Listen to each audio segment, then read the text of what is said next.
শীতের সময় চলছে।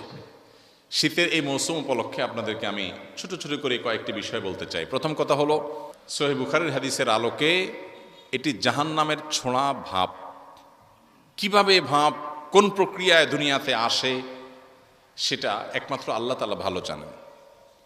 গরম এবং শীতের বৈজ্ঞানিক যত কারণ থাকুক না কেন,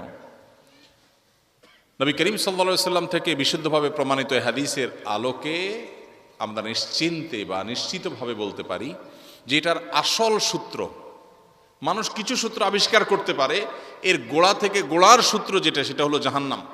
নবীজি সাল্লাল্লাহু আলাইহি সাল্লাম বলেছেন, ইশতাকাতিন নারু ইলা রাব্বিহা, সহিহ বুখারীর হাদিস। তিনি বলেছেন যে জাহান্নাম আল্লাহর কাছে একবার অভিযোগ করে বলেছে, ক্বালাত রাব্বি আকালা বা'দি বা'দা। জাহান্নাম বলেছে, আল্লাহ আমার এক অংশ আরেক অংশকে গ্রাস করে ফেলেছে। কিভাবে গ্রাস করে ফেলেছে? জাহান্নামের মধ্যে দুইটা বিভাগ আছে, একটা হলো আগুনের বিভাগ, আরেকটা হলো ঠান্ডার বিভাগ।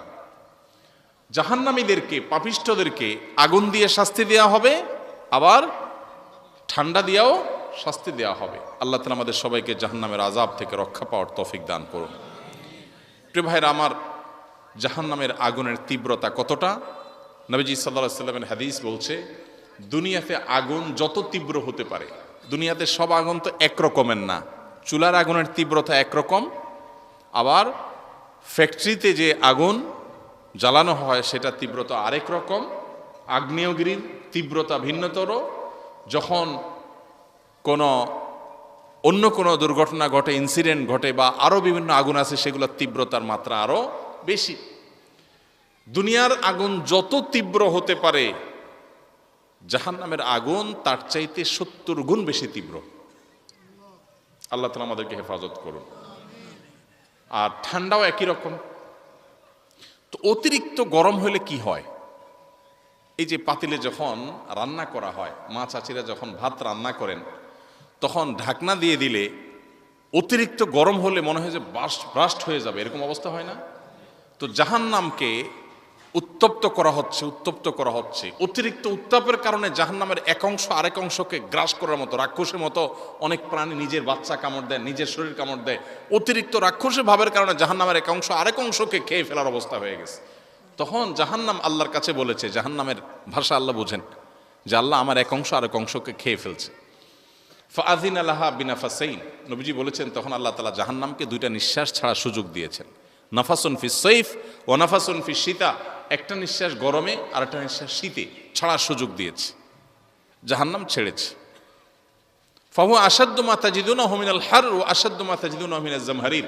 দুনিয়াতে তোমরা যত গরম অনুভব করো, এটা জাহান্নামের গরমের তীব্রতা এর চেয়ে কতগুণ বেশি। যে ছোঁড়া ভাব যদি অবস্থা হয়, তাহলে মূল জাহান্নামের অবস্থা কি হবে? এই জন্য ভাইরা, গরমের তীব্রতা এবং এখন যে শীতের মৌসুম চলছে, বিশেষ করে এখন সারা দেশে কনকনে শীত শুরু হয়ে গেছে, উত্তরবঙ্গে পঞ্চগড়ের দিকে ভয়াবহ শীত শুরু হয়েছে। এই শীতের তীব্রতায় আমরা আল্লাহকে স্মরণ করব। জাহান্নামের কথা আমাদের স্মরণ আসা উচিত এই হাদিসের আলোকে, যে আল্লাহ, এই যদি হয় জাহান্নামের ভাব, যেটাকে আপনি পৃথিবীর বিভিন্ন প্রান্তে এক এক সময় এক এক জায়গায় বন্টন করে দেন আপনার কুদরতি সিস্টেমের মাধ্যমে, আল্লাহ, এই যদি হয় জাহান্নামের ছোঁড়া ভাপের অবস্থা, ভয়াবহতা সহ্য করার ক্ষমতা নাই আমাদের, তাহলে জাহান্নামের শাস্তি সেটা আগুন হোক আর ঠান্ডা হোক, সেটা কত ভয়াবহ হবে আল্লাহ আপনি একমাত্র জানেন। এই জন্য এরকম তীব্রতায় ওরে মারে ওরে বাবারে না বলে আল্লাহর কাছে জাহান্নাম থেকে পানা চাইব। আল্লাহুম্মা আজিরনা মিনান নার। আল্লাহ, জাহান্নাম থেকে আপনি আমাকে পানা দান করেন। চেষ্টা করা যাবে না ইনশাআল্লাহ? জাহান্নামে যেতে হয় যেসব কাজের কারণে, সে কাজগুলো আমরা পরিহার করব তো ইনশাআল্লাহ? আল্লাহ আমাদের সবাইকে তৌফিক দান করুন। তাহলে শীতের মৌসুমে এই একটা আমল জাহান্নামের কথা স্মরণ করা, শীতের তীব্রতা দেখে কিসের কথা স্মরণ করা? জাহান্নামের কথা স্মরণ করা। এটা আমরা করব ইনশাআল্লাহ। দ্বিতীয়ত, শীতের মৌসুমে রাত কিন্তু অনেক বড়। মোবাইল টিপাটিপি করে রাত গভীর পর্যন্ত সময় নষ্ট না করলে, অহেতুক টেলিভিশনে, ফেসবুক, ইউটিউবে সময় নষ্ট না করলে, রাতে এসার পরে তাড়াতাড়ি খেয়ে শুয়ে পড়েন। রাতে তাড়াতাড়ি শুলে স্বাস্থ্যের জন্য ভালো, জীবনের জন্য বরকতের কারণ। পৃথিবীর উন্নত দেশগুলো, পশ্চিমা দেশগুলো, ইউরোপ, আমেরিকা বা পূর্ব দিকে যদি চলে যান আপনি, তাহলে সেক্ষেত্রে চীন, জাপান, কোরিয়া, সব দেশে, পৃথিবীর সকল উন্নত দেশে মানুষ তাড়াতাড়ি সন্ধ্যার পর শুয়ে পড়ে, সন্ধ্যার পরে শুয়ে পড়ে। আর রাতে ভোরে আগে আগে উঠে কাজ শুরু করে। আমরা মুসলমান, আমাদের নবীজি সাল্লাল্লাহু আলাইহি সাল্লাম রাতে তাড়াতাড়ি ঘুমানোর ব্যাপারে উৎসাহ দিতেন। তিনি রাতে দেরি করে ঘুমাইতেন না, অথচ আমরা দেরি করে ঘুমাই।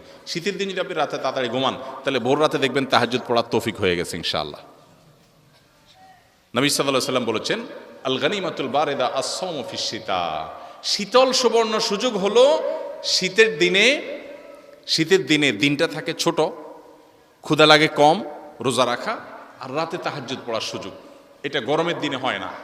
এই জন্য শীতের মৌসুমে একটু মাঝে মধ্যে হইলেও তাহাজ্জুদের নামাজ পড়া, নফল রোজা রাখার চেষ্টা করবো তো ইনশাআল্লাহ। আল্লাহ আমাদের তৌফিক দান করুন। শীতের মৌসুমে আমরা অনেকে অজুতে অলসতা করি, অথচ শীতের সময় ত্বক শুকায় থাকে, পায়ের গোড়া এগুলা চিপা, ভালো করে না ডললে অজু হয় না। অনেকে আছেন নামাজ পড়েন, অজুও করেন কষ্ট করে, কিন্তু অজু হয় না কেন? ভালো করে ডলেন না। এই জন্য শীতের সময় বিশেষ করে, অন্য সময় তো বটেই, যাতে করে পায়ের গোড়ালি, গিরা, চিপা এগুলাতে শুকনা না থাকে, এগুলো খেয়াল রাখবো তো ইনশাআল্লাহ। ত্বকের যত্ন যেরকম নিতে হয়, অজুর যত্ন নিতে হয়। অনেকে আবার শীতের সময় অজু আটকায় রাখে টাইট করে, যে আসরেরটা দিয়ে এশা চালাই দেব। এই যে আসরটা দিয়ে এশা চালাই দিবেন, পেশাবের বেগ হয়েছে ধরে রাখে, বায়ুর বেগ আছে ধরে রাখে। এই কাজটা কি ভালো না খারাপ? স্বাস্থ্যের জন্য তো খারাপ। নবীজি সাল্লাল্লাহু আলাইহি সাল্লাম বলেছেন, আল্লাহ আদুল্লুকুম আলা মা ইয়ামহুল্লাহু বিহিল খাতায়া ওয়া ইয়ারফাউ বিহিদ দারাজাত। তোমাদেরকে কিছু আমলের কথা বলে দিব, যার কারণে আল্লাহ তোমাদের গুনাহ মাফ করে দিবেন, তোমাদের মর্যাদা বৃদ্ধি করে দিবেন। তখন সাহাবীরা বলছেন, অবশ্যই বলেন। তখন নবীজি বলেছেন তিনটা আমলের কথার ভিতরে একটা আমল হলো ইসবাগুল ওযু আলাল মাকারিহ। কষ্ট আছে তারপরে ওযু ভালো করে করা, কষ্ট হয় তারপরে ওযু ভালো করে করা। তাহলে ওযুতে অলসতা করব না ইনশাআল্লাহ। শীত উপলক্ষে আরেকটা জিনিস খেয়াল করব, বহু মানুষ শীতের কষ্টে থাকে। এদেরকে আমরা এক জোড়া মোজা কিনে দিয়ে দিই। কয় টাকা লাগে? 20-30 টাকা দিয়ে পাওয়া যায়। একটা বাচ্চাকে এক জোড়া মোজা কিনে দেন, একজনকে একটা কানটুপি কিনে দেন, কয় টাকা খরচ হয়? আর যাদের সামর্থ্য আছে তারা পুরা শীতের কাপড় কিনে দেন। আসুন্নাহ ফাউন্ডেশন থেকে আলহামদুলিল্লাহ এই বছর আমরা 20,000 পরিবারকে পরিপূর্ণ শীতের কাপড়, একটা করে হুডি, একটা করে চাদর, আর মাদ্রাসার স্কুলের বাচ্চাদের জন্য, গরিব বাচ্চাদের জন্য পায়ে মোজা এবং কানটুপি, এবং গরিব মাদ্রাসাগুলোতে যেগুলোতে ছাত্র সংখ্যা বেশি, স্কুলগুলোতে যেগুলো আবাসিক আছে সেগুলোর জন্য আমরা গরম পানির ফিল্টার, যাতে করে শীতের দিন বাচ্চারা পানি পান করতে পারে। অনেক সময় বাচ্চারা ঠান্ডা পানি পান করতে পারে না, পান করতে গেলে অসুস্থ হয়ে যায়। এগুলো আমরা দিচ্ছি। এগুলো আমরা প্রত্যেকে যার যার ব্যক্তিগত উদ্যোগে আমরা নিজেরা করতে পারি। আপনার বাসায় অনেক শীতের কাপড় আছে যেটা আপনার ব্যবহার হয় না, একটু একটা গরিবকে দান করেন, খুব বেশি কষ্ট হবে। আল্লাহ আমাদের সবাইকে আমলের তৌফিক দান করুন।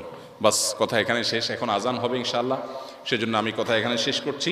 আল্লাহ তাআলা আমাদের সবাইকে এই প্রতিষ্ঠান মাতুইন দারুল উলুম মাদ্রাসার এই উদ্বোধনী অনুষ্ঠানে আমরা আসছি, আল্লাহ আপনি আমাদের নিয়তের ভেজালগুলোকে মুক্ত করে আমাদেরকে আপনি আপনার রেজামন্দির জন্য, খুশির জন্য আশা হিসেবে কবুল করে নেন।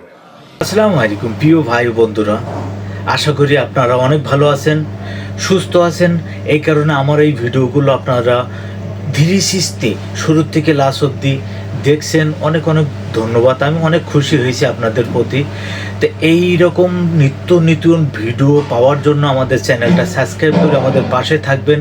আশা করি আপনাদের জন্য আপনাদের পছন্দের নিত্য নতুন ভিডিও আপনাদের জন্য নিয়ে আসবো। আর আমাদের পছন্দের যে হুজুর, আমাদের পছন্দ, আমরা সবাই আমাদের এই হুজুরকে আমরা চিনি। আশা করি আমাদের এই হুজুরের কথা আমরাও অবশ্যই মানি। তা আপনাদেরকে পায়ে হাত ধরে একটা কথা বলতে চাই, আপনারা অবশ্যই যে কথাগুলো বলছে এই কথাগুলো পালন করবেন। আর এই কথার অনুযায়ী আমরা 5 ওয়াক্ত নামাজ এক ওয়াক্ত ছাড়বো না।